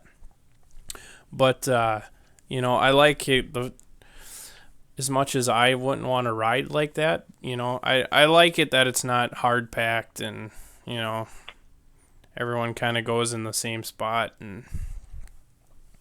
But I didn't like how the whoops got that broke down that bad. I guess my only issue is, and I've said it before, and probably say it again, and most people are probably tired of hearing me say it, but I don't like it when the track decides a race, or when riders are saying that they were so focused on the track that they couldn't race, then to me it's not racing, it's survival. But Jeff made the point, look at Villapoto. Obviously he was racing, so obviously there's two sides to it. I don't know what the answer is, but I personally, I'd rather watch a track that isn't all rutted up and all crappy, and watch these guys go balls out as fast as they can go. But that's just me. Right. Well, has there been a track yet this year where we've said it was great? I mean, Oakland was good, if I remember right. Oakland was super tacky and lots of traction, and guys could pretty much do and push whatever they, push the bike as hard as they wanted to in the front ends, weren't sliding out. But it seems like the last Atlanta was supposed to be awesome, and it was really dry and kind of like crumbly dirt on top of, hard base, and it wasn't good, and Indy was junk. So, I mean, when are we – obviously it's the same for everyone, but I'm kind of with Jason. I want to see a track that guys can actually push it, and plus, I mean, I feel like we haven't seen many battles in the 450 class. Seems like it's kind of follow the leader out there a little bit. Maybe I'm probably, I'm just like everyone else. I forget the last, 2 races ago. All I think about is the last race. But I just feel like it's been a lot of single file, racing. And then like we saw a couple weeks ago, the outcome of the race was decided by who didn't jump a triple. There was no battle. There was no block pass. There was no fun stuff. Why am I brain farting on that one? That was where Villapoto slid out and missed the triple, and Roxon jumped over him. Oh, okay. Yep. That was Atlanta, wasn't it? Yes, it was. Yeah.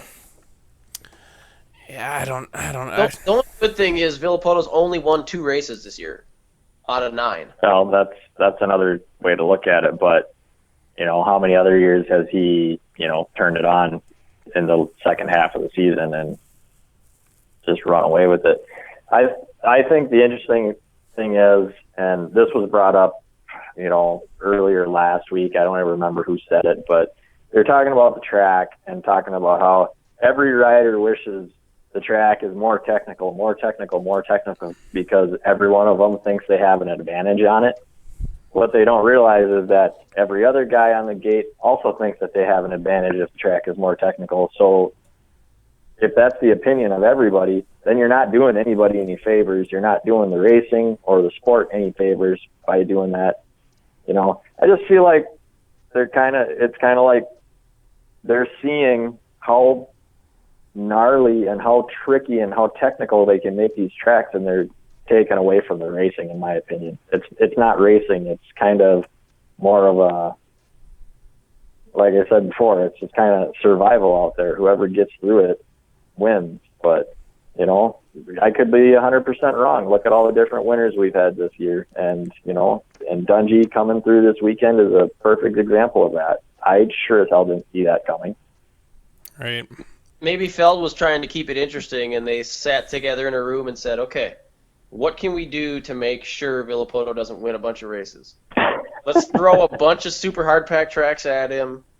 We know he doesn't like them, and then let's throw him off by bringing in some terrible dirt at Indy and terrible dirt at Atlanta. I wish they would do that.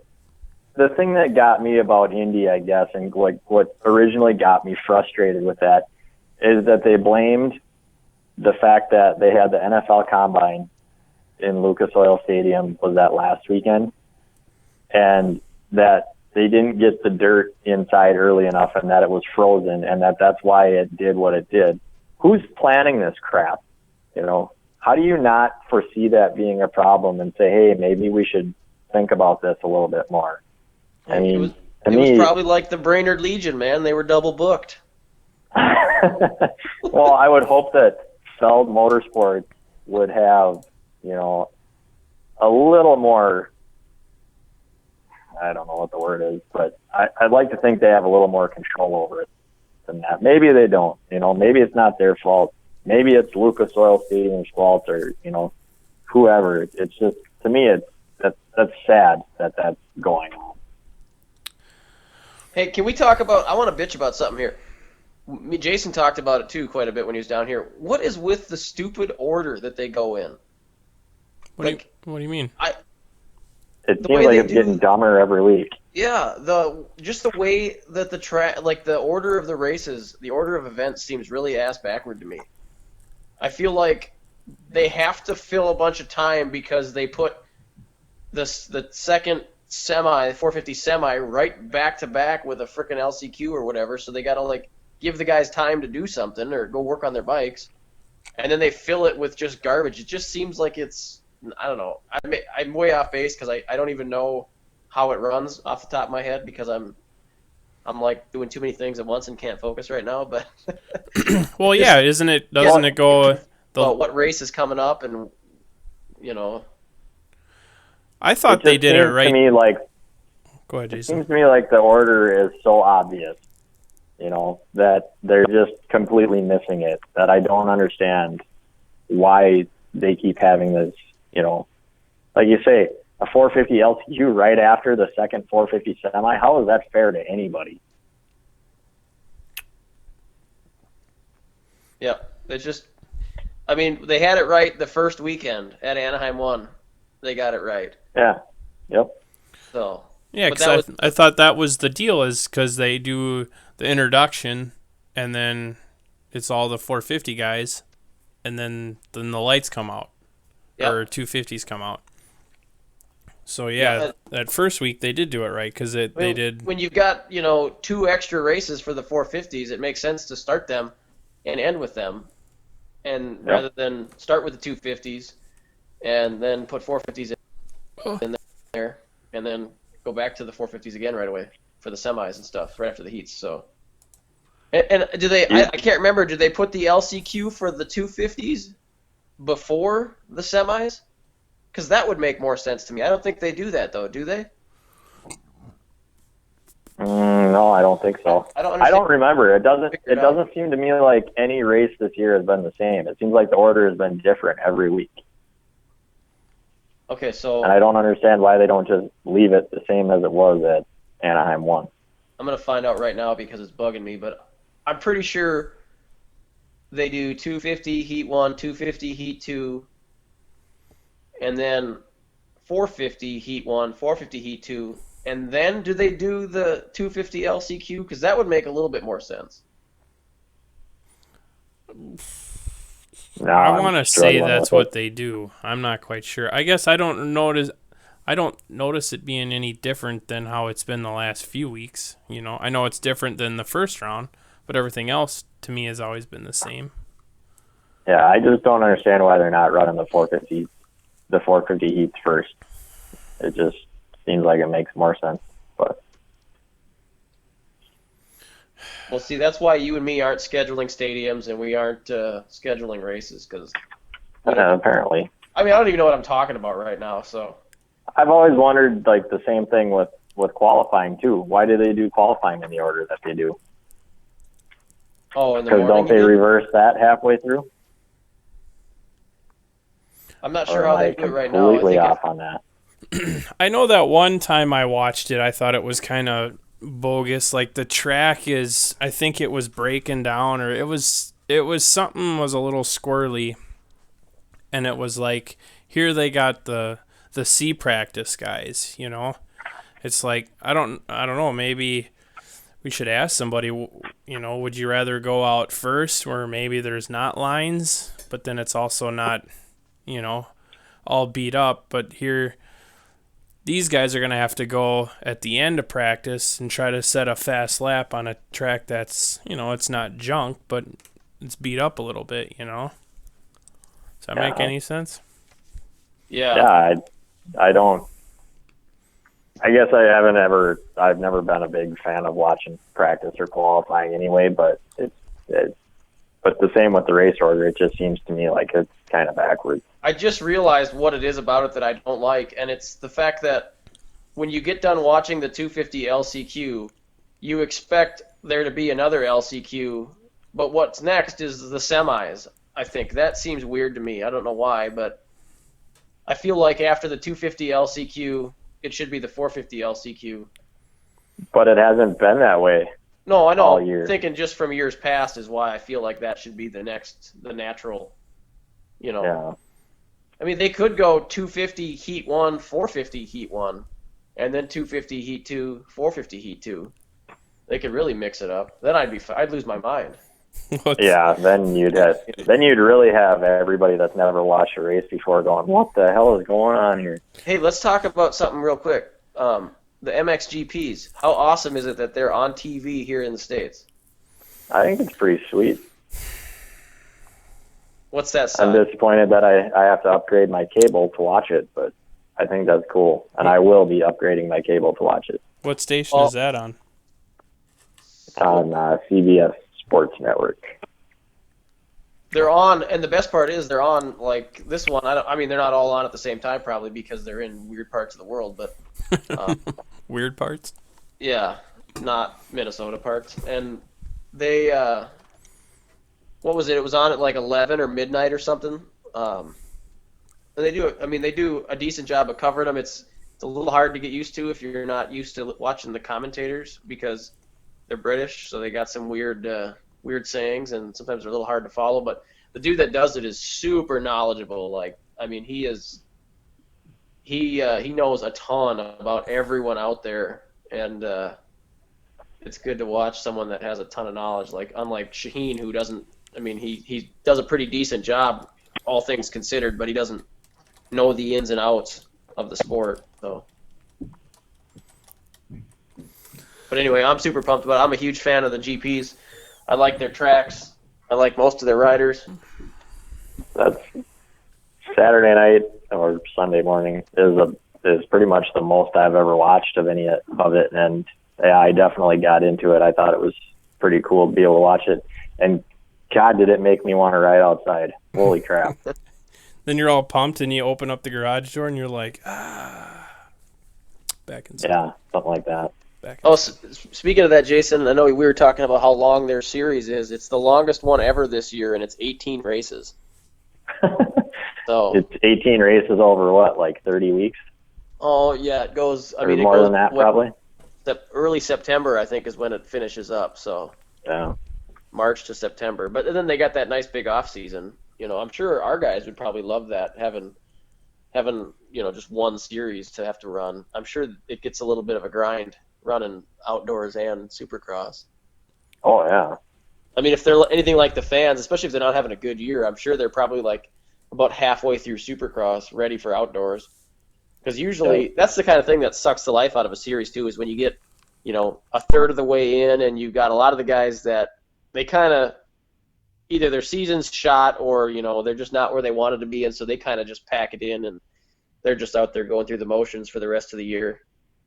Yeah. And that seems to be kind of the way these things go as they drag on. Usually it boils down to a couple of riders and everyone else is just kind of, going through the motions, whatever, just riding, trying to stay out of trouble, and gets kind of boring. Or they're jumping on 450s because they're not racing their coast or whatever. Yeah, it always kind of seems that way. Like it's, especially if it's decided this year is a little bit different because, who knows what's going to happen next, at least in the 450s. But I'll never forget, I don't remember what year it's from, but I have the Great Outdoors here somewhere, and I don't remember which one it is, but I'll never forget Kevin Windham talking about it being the end of the outdoor season, but Supercross is right around the corner, plus, MX Nations and everything else, and he pretty much just says, year-round racing, drive a guy insane no matter how much you love it. Yeah. Yeah, that's got to be tough. I mean, there is, for us fans, I know it feels like the off-season after Nationals to Supercross takes forever, but, when you figure you got to start riding for a series, a couple of months in advance to get your fitness to where it should be, I guess, or your testing or whatever. And Supercross is probably even more so because I think setup is a little trickier for Supercross. But, I mean, it's for me, I think it's more important. I mean, obviously outdoors are pretty gnarly, but I think you can ride an outdoor track if you're, just fine if your tire selection isn't perfect or whatever, but it's just all the time that goes into it ahead of time, and then they got to do that during Supercross to get ready for the Nationals, which, I mean, obviously for 90% of people, the Nationals come a little easier because that's what they grew up doing. But I guess I don't know if I agree with that. It seems like a lot of, or at least 4 or 5 years ago, a lot of riders were a lot happier doing Supercross than they were doing outdoors, because they always said that they're not as good outdoors as they were doing Supercross. I always found that interesting. I would think that every one of them came from obviously racing outdoors to begin with. Why wouldn't that come more natural to them? I think that's code for they don't do as well in the Nationals because they're not willing to work as hard. I would think. Yeah, you're probably right. Well, think about too look at the weather in the Nationals. It's brutal. I don't know that anyone. I mean, you got to really love it to want to do that. I'm sure if these guys could get Supercross only contracts, they'd be all over them. Yeah. But I just think about that. Like, if you had your choice, I think that Supercross is usually a little more controlled environment for at least half of the races. It's probably 70 degrees, which is comfortable. And I was going to ask Jesse if he knew what the forecast was for this weekend. It seems like half the time Daytona ends up being a mutter. What'd you say? Dotana? I said Dotana. I'm not saying anything.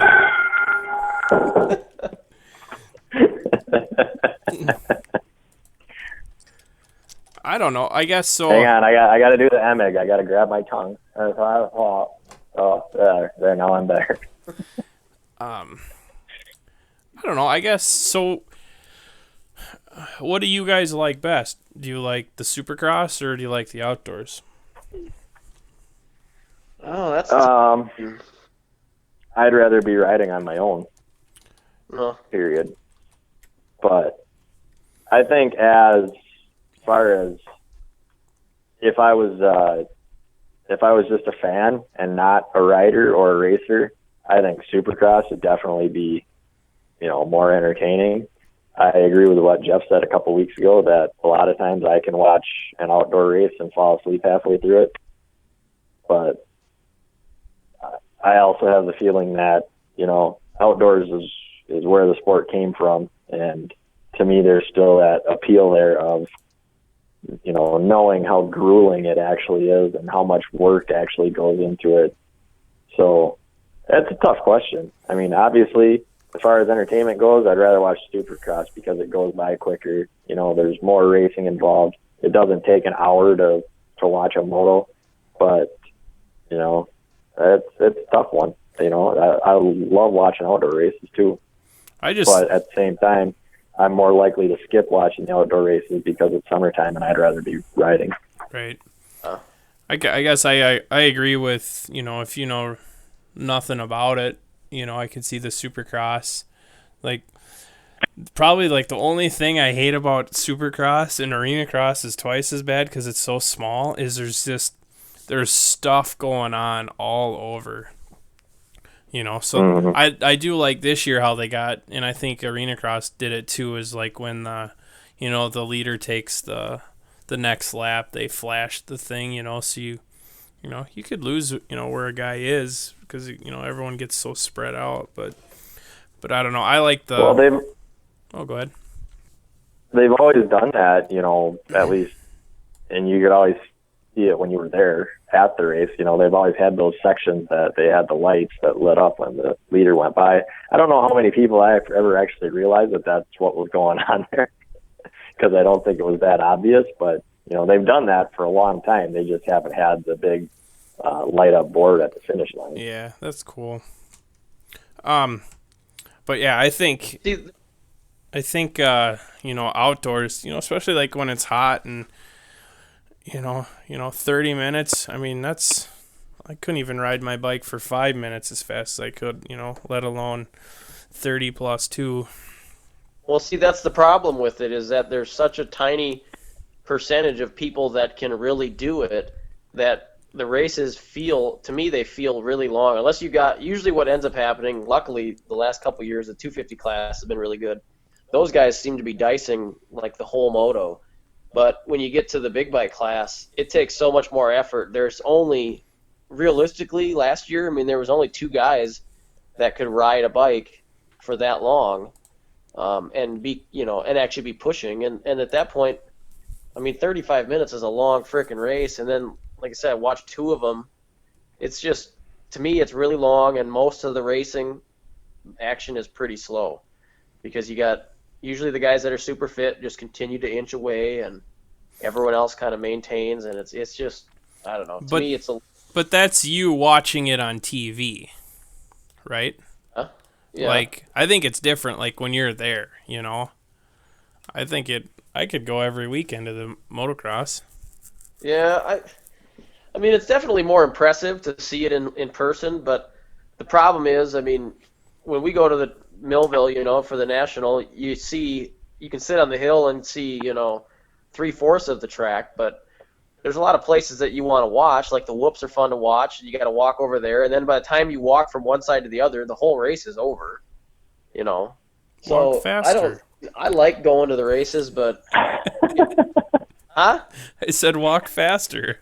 Oh shit, it's a long ways from one side to the other. When I broke my leg, I parked. Okay, so before you go where it has like the big Spring Creek sign, I was probably 200 yards down that fence is where I started. And I crutched all the way down. And that's back when they had the big downhill double. And that's where I sat. I brought my chair and I didn't move. And, that was horrible. That's my fun story. I guess to me,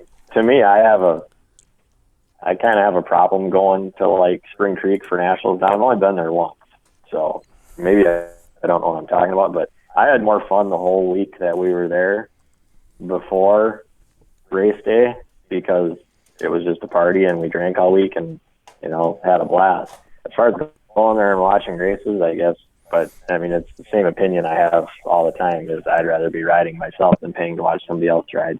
Right. But I thought it was funny you brought up arena cross again. And my brother is sending me texts on Sunday morning, and all of a sudden he just shoots me one that says, boy, Supercross has really gotten lame. And I was like, well, what are you talking about? I thought last night was a pretty decent race.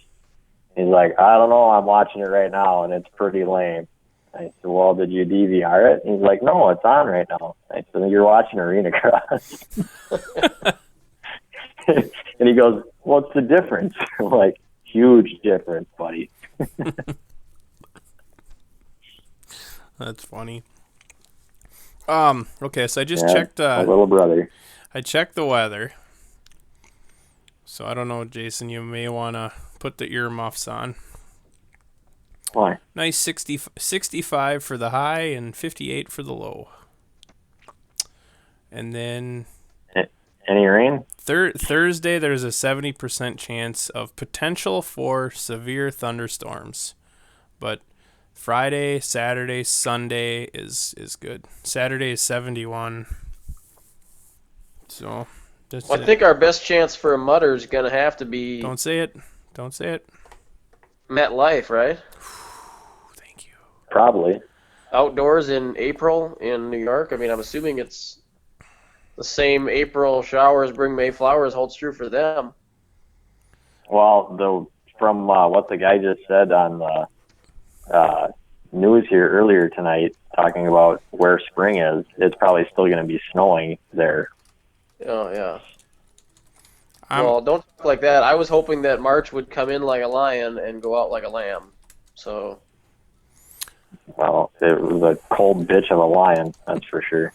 Yeah, and I'm hoping it's a nice, warm, fuzzy lamb.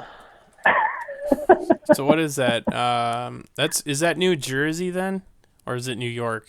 It's either or. East Rutherford, New Jersey. I think you can throw a rock across the river into New York. Yeah, but they'd be shooting from the other side. Yeah. They'd be like, I see a rock. I'll raise you And I 9mm. I'll raise you 9. Pow, pow, pow. I thought I tried looking this up before. So, okay, so this is like averages for the month of it's March or April. When is that one? It's the end of April, isn't it? End of April, yeah. It's the second to last round, so it's maybe in the end of April, like last weekend. All right, let's see if I can't bring this up again. All right, here we go. So it says the end of April, it's like 60 average. What about nighttime? So 60 for the highs and 44 for the lows. I mean, I get the draw for that. I mean, it's a big deal, but that's gonna suck. Our mudder's gonna be in April 12th. Is Seattle? That's the one you're going to? Yeah. That's what I'm thinking too. I wasn't gonna say it. What's the deal with that, Scotty? You're flying out there? Were you planning on going there anyway? No, I had no idea. So you're just going there for the race? So, my wife, she's like, I'm planning something. I'll let you know, like on Wednesday, if it's gonna happen. I'm like, okay. You want to tell me what we're doing? Nope, not gonna tell you. So then I was working in my office on Wednesday, and she's like holding her laptop, and then she's recording my reaction with her phone, and she's like, "This is where we're going." And I look at it, and I see like a Supercross track, and I just assumed like maybe we'd go to, St. One of the Louis. others? Yeah, one of the 16 races that's closer than Seattle? Yeah. So Detroit. so yeah, she's like, we're gonna go to Seattle. So I'm like, oh, awesome, So yeah, we actually we had the tickets for the race before we had anything else. So I think we just got all the hotel and plane tickets all taken care of last night. So, but yeah, either way, if it rains or not, it's gonna be pretty cool. I've never been out. That'll be the farthest out west I've ever been. So should be a good time, even if it does rain. I gotta say, that's probably if someone told me or had me choose the my least desirable place to go, it would be like Washington State and, out there, Oregon. Just because of the weather? I don't know. I feel like is there anything out there to see? I mean, is it? I don't know. I guess I'm not really into the whole Seattle thing. I'm not really a grunge rocker. My problem is you're in Villapoto country. Yeah, there is that, but. But on the other hand, I mean, Dr. Fraser trained. Where else? I guess where else? He's a big hit in Seattle. To go to Detroit, I mean, Detroit's probably kind of sketchy and nothing to see there. So I guess that's as good a one as any to go to. I'm excited. I'm excited for the race, and then I'm excited just to kind of relax for a little while. So, well, I guess maybe because Minneapolis is a fairly big hub, I guess, for planes. It's like everywhere I've gone, it's always been a direct flight. So this one, we don't have a direct flight. So we'll leave Milwaukee, and then I think we land in Denver, and then we go Denver to Seattle. And then I think it's the same thing coming back. I think that's pretty normal flying out that way. Yeah, I had no idea. Even out of Minneapolis, I'm pretty sure you'd probably have a hard time getting a flight direct to Seattle from Minneapolis. I guess I've only been to pretty much Vegas and Orlando, I guess, are the only places I've ever been to that you would need a plane. But for the most part, anywhere I've gone, I've driven. So I don't really like airplanes. So then we're gonna have to move her to Tuesday night. Well, wait. Why? You can't do it. You can't do it live on location. You know what? Hang on. We might be back. we're flying back on Monday. So I think our flights leaving and coming back are pretty early, so I should be back. Is that the first round where we go back to West Coast, or is that Houston? You have any idea? I can look here. Hang on. I think they changed Houston to be a West Coast round, didn't they? All right, so Yes, they did. Making that shit Houston up? is West Coast. yeah, Okay. No, Houston is West Coast. yep. I don't even know what order we go in, I guess. I don't have any idea. I know Daytona's next, and that's about it. So it's Yeah, that's all I can ever remember, too. So it's Daytona, then it's Detroit, then Toronto, St. Louis, Houston, Seattle, New Jersey, and then Vegas. Oh, okay. Which is, there's a week off in there though, right? Yeah. Easter Yeah. would be the April 20th weekend. Because isn't that kind of, I don't know. I know I'm not very smart, but you're going to race in Texas. Then you're going to race in Washington. Then you're going to have to drive all the way to New York to turn around and drive all the way back to Vegas. Hey, the schedule isn't set up for ease of travel. I mean, I'm just saying. But, all right, boys, you got anything else? I'm good. Jeff, I'm bad. say your piece. Oh, God. What was that? I get nervous. Like, my computer Oh. goes into sleep mode, Oh, and it's recording everything, and I'm afraid I'm going to lose it. oh. I'm about to go into sleep mode. That's all I know. Yeah, me too. Nap time is calling my name. All right, guys. Well, let's shut her down. And so, I don't know. I think it went all right. And thanks to everyone that's been helping us out. I know I didn't get everyone on our little commercial break, but thanks to Mark with the Damn Bait Shop and the Bicycle Shop, SKD, Team J-Law, even if... It's the now defunct Team J-Law. Defunct. It's a team of one right now. Mutiny. There's mutiny. All right, guys. Cool. Well, we'll catch you next week, and we'll see what happens this weekend in Daytona. Shorten laps and Sweet. all. Oh. Thanks to Jesse Wentland for coming on, too. Sweet. All right, guys. Get you later. Yep. Thanks, everyone. See ya. Peace out. Stay classy.